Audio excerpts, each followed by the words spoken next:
Hello there, fellow nerds. There will be spoilers for Ahsoka, Episode 3. What a fascinating episode.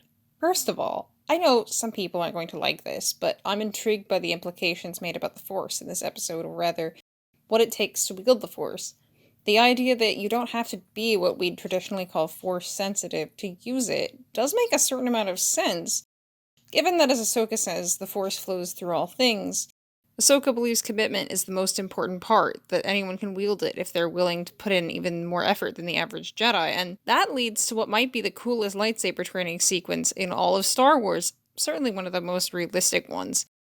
Ahsoka forces Sabine to wear a helmet, just like Obi-Wan does Luke in A New Hope, and Sabine doesn't just immediately get it. She guesses wrong, she gets whacked. This is how lightsaber training would realistically go. And I love the score in that scene. Kevin Kiner strikes again. And every time Ahsoka got her practice blade anywhere near Sabine's face, all I could think about was Kanan Jarrus saying, "And that's your head." And wrapped up in that discussion is Yang, who I just realized while writing this is not just funny.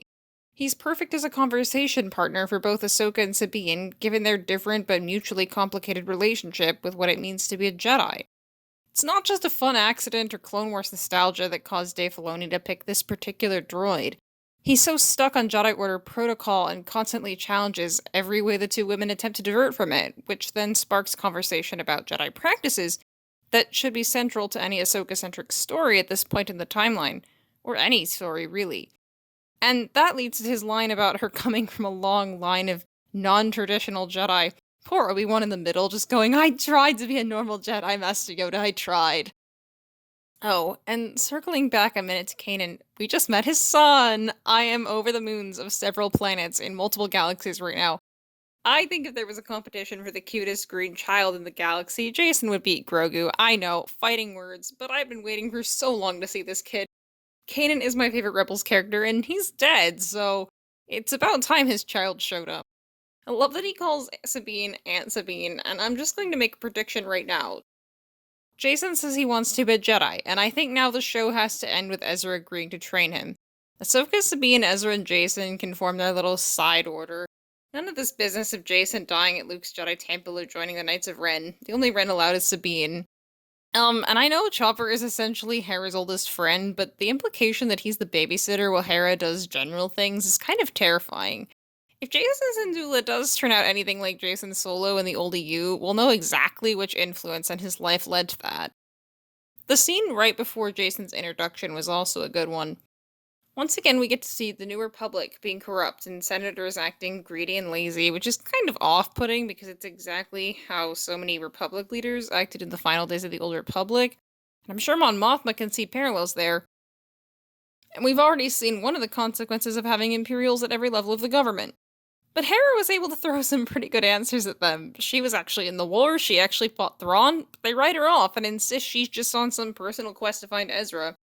I'm convinced she's going to disobey orders at some point and join the Huns, though I can see that might become difficult if Ahsoka and Sabine get a Purgle ride to the other galaxy in pursuit of the Eye of Sion. And the Purgle! I was worried they'd look bad in live action, but they look amazing! Actually, that whole fight sequence, Ahsoka fighting off starfighters with lightsabers while in a spacesuit, which is totally such an Anakin thing to do. That was fun. I appreciated the character work done in that scene too. Ahsoka doesn't want to rely on Sabine. She doesn't want to admit she needs help, which in a roundabout way fits perfectly with very young Ahsoka's biggest flaw, which is that she thinks she can do everything herself. I clearly wasn't giving Dave Filoni enough credit because I was surprised when I put that together. People often revert to a less mature stage in their life when they've been hurt, and multiple times now, Ahsoka's had to revert to only relying on herself, so it's natural that she'd struggle to open up again to working as a team. But when it comes down to it, she forces herself to work with Sabine, and it pays off. My assumption based on the trailers and how the third episode ended is that next episode is going to be Ahsoka and Sabine fighting Merrick, Shin, and Baylan.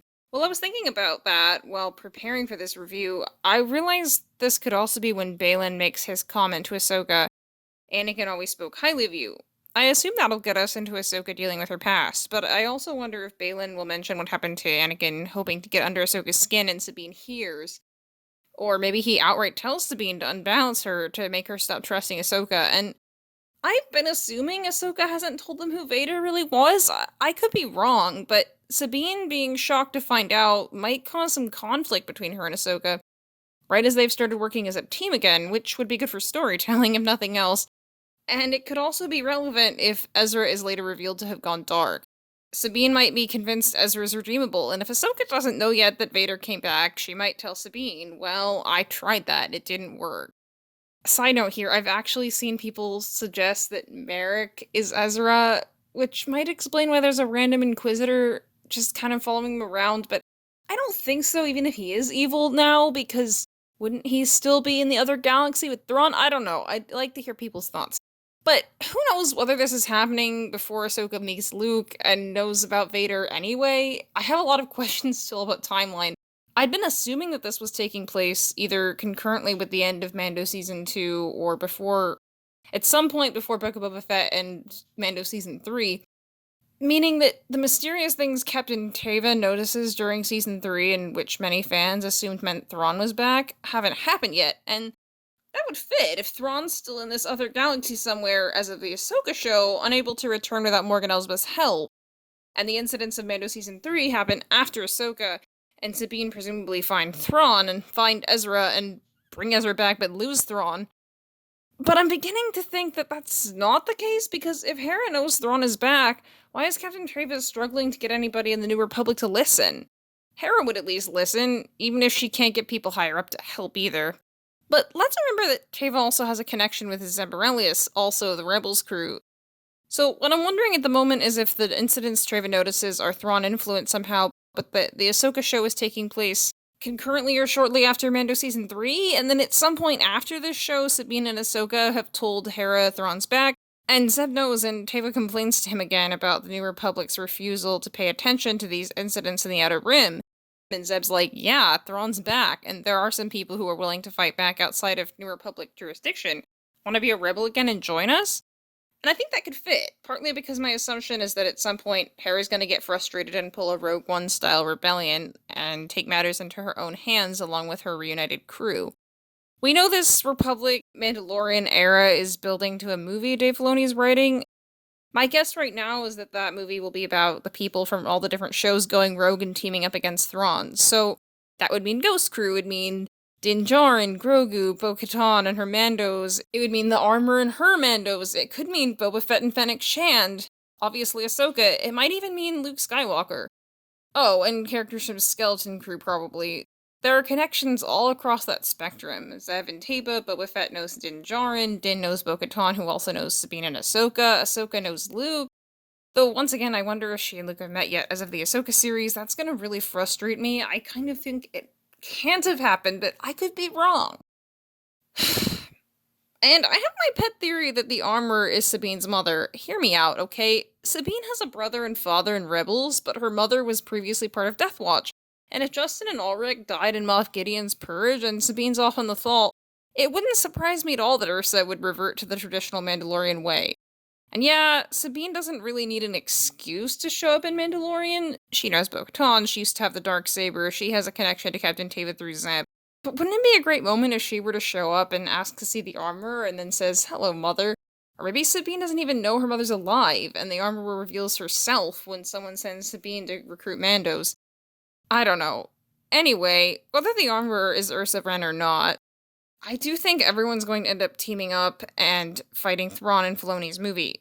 I'm less confident about when this would all happen, both in and out of universe, right after Mando Season 4, later? But I do think it will become clearer once we hit the end of the Ahsoka series, and probably even more so after we finish Mando Season 4. I'll probably return to refine this idea once the current series is over. For now, you're welcome to let me know who you think out of all the people I just mentioned, who's most likely to die fighting Thrawn. We don't have Rook around to stab him like in the books, which is honestly kind of a ripoff. Or if you'd prefer something potentially more contentious, tell me which of the green children you think is cutest, Grogu or Jason. And either way, I'll see you next week.